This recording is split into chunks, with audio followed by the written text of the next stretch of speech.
The boys are back in action tonight as we take on St Mirren. In today's video, we will go over the build-up to that match whilst going over all the latest Celtic news from the last 24 hours.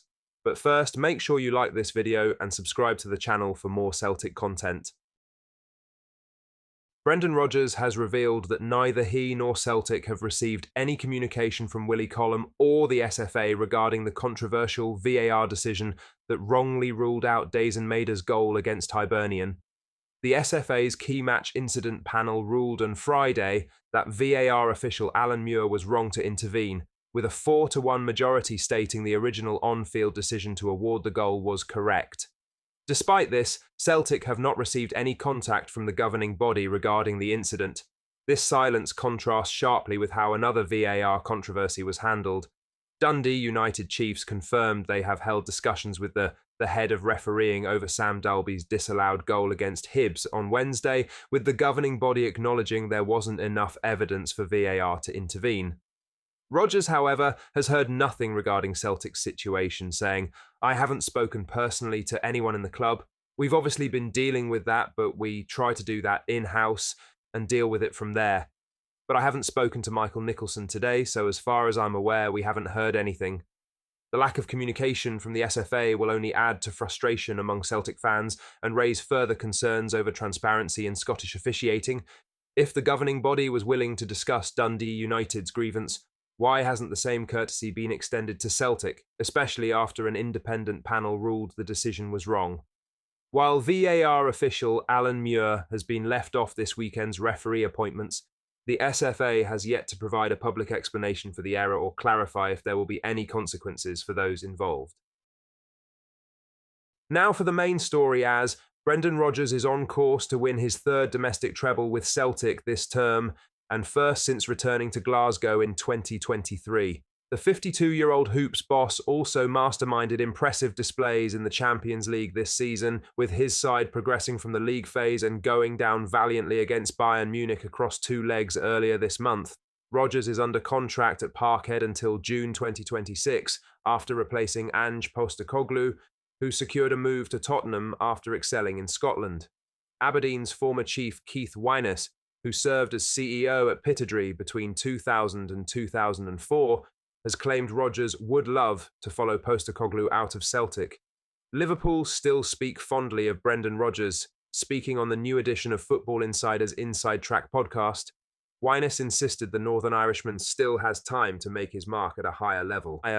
Rodgers, previously of Liverpool and Swansea, left Celtic initially in 2019 to join Leicester, where he won the FA Cup and Community Shield before being sacked 2 years ago. Wyness insisted Bayern Munich themselves could do with an experienced figure like Rodgers after their reputational hit in recent seasons. He told Football Insider's Insider Track podcast, "The performance against Bayern Munich was excellent. They astounded the critics and everyone.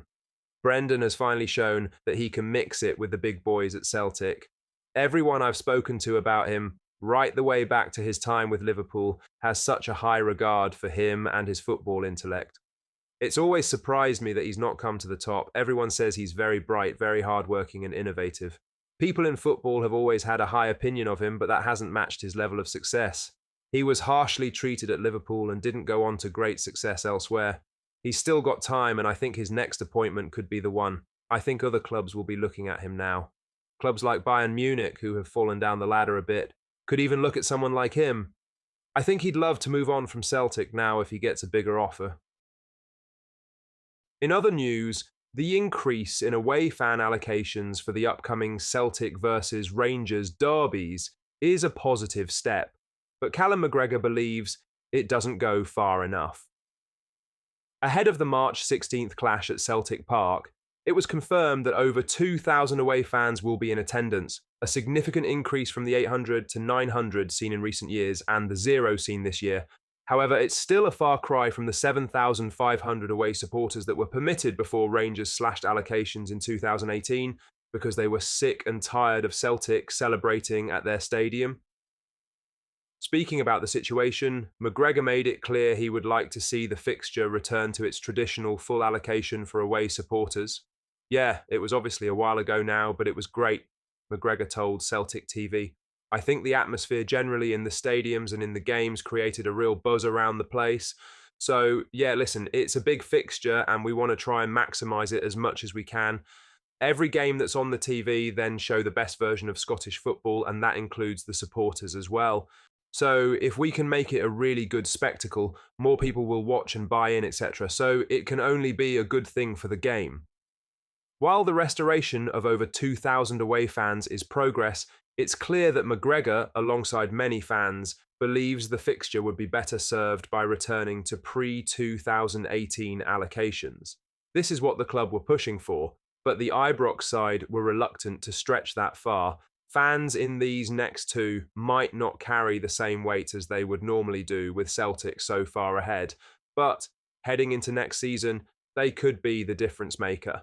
The first derby should be set to take place at Ibrox, with Celtic hosting the New Year fixture.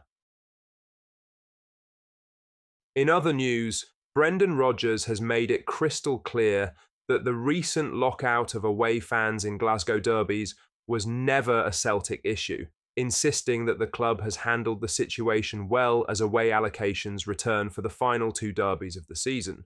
Rangers initially cut Celtic's allocation at Ibrox in 2018, reducing it from 7,500 to just 800, and Celtic responded in kind. This led to away fans being completely removed from the fixture this season, until both clubs finally agreed to restore allocations to around 4% of stadium capacity. Fans could have been back for both games that have already been played this season, but Rangers hadn't taken the necessary safety precautions which both sides agreed on, and Celtic weren't taking their chances, so suspended the agreement. Rodgers made sure to set the record straight and wasn't keen to take credit for the increased allocation. Celtic TV. No, listen, this is all the club.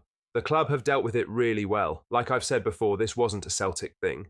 This was something that sadly was out of our control at the beginning of it all. But thankfully now both clubs have come together and it's been Michael Nicholson and the people behind the scenes that have dealt with it. And yes, it's great for us involved in the game. Celtic will host the next derby at Parkhead on March 16th before heading to Ibrox post-split. Over 2,000 away fans are expected at both fixtures, far better than the previous 800 to 900 allocations in recent years. Callum McGregor has already welcomed the change, but has also expressed his desire to return to the pre-2018 numbers of 7,500 away fans per game, believing it would improve the fixture's atmosphere and spectacle. Celtic fans. What are your thoughts on what we discussed in today's video? Let us know down in the comments section below. That does bring us to the end of today's video. Make sure you hit the like button and subscribe to the channel for more Celtic content. Thank you,